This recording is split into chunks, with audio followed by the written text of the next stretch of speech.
Good morning, church family, friends.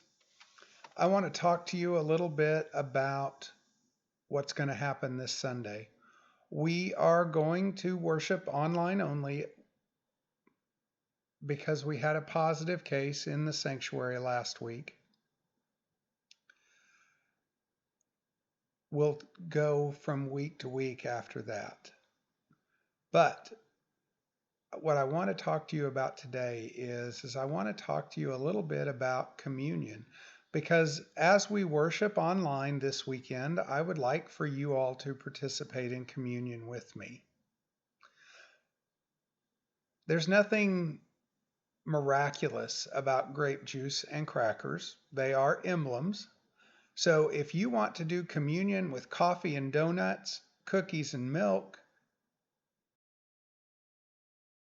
uh, Lifesavers and 7 Up, whatever you have handy, break bread with us at church this Sunday as we worship online. I hope you'll take time to prepare your communion just before we start, and then be ready as we share that time together. Now, if you're uncomfortable with that, we will celebrate communion at the curb at Central at 11:30 Sunday morning. So please feel free to join me. We'll speak the words of institution, we'll share a moment of prayer, or just a moment of visitation and chatting. But I look forward to worshiping with you this Sunday. And I look forward to the day when all of this passes a little bit and we can get back a little bit towards normal. So, the rest of this moment I want to spend with you. I want to talk about faith. This Sunday, I'm going to ask you 2 questions. They will be a part of the sermon, and they're going to be in the comments underneath the sermon. But I encourage you to write these down. These questions are asked of every ministerial candidate. They are asked of prospective students at seminary. They're challenging questions. But it all comes back to a discussion I had with one of our church members. We were talking about evangelism. We were talking about sharing our faith. We were talking about reaching out to other people. And this church member told me she did not know how to do that. And would I please teach a class on this?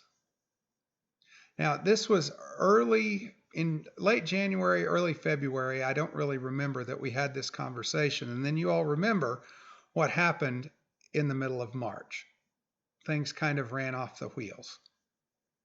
With the pandemic and shutting things down, we were not able to do our learning opportunities the way we would like. So, in pondering that and thinking about where we go from here and how we're going to spend the next 18 months, I wanted to begin to address this.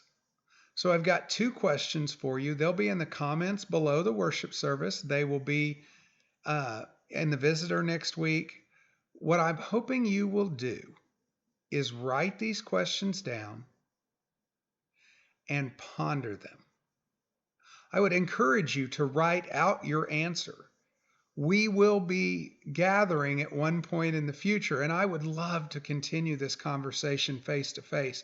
Why we believe what we believe, why we trust Scripture, why we believe and have faith in Jesus, how our relationship with God has developed over the years. These are important topics, and we need to be able to communicate them to others. So that is the reason I'm challenging you to write them down and write down your responses, because I think that they will grow your faith. I think they'll prepare you for when someone is sitting across from you asking you the question, how can you believe that?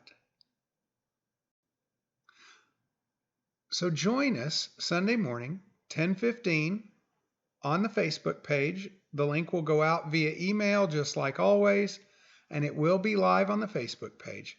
We look forward to being present with you, worshiping with you, celebrating with you, and exploring why we believe what we believe.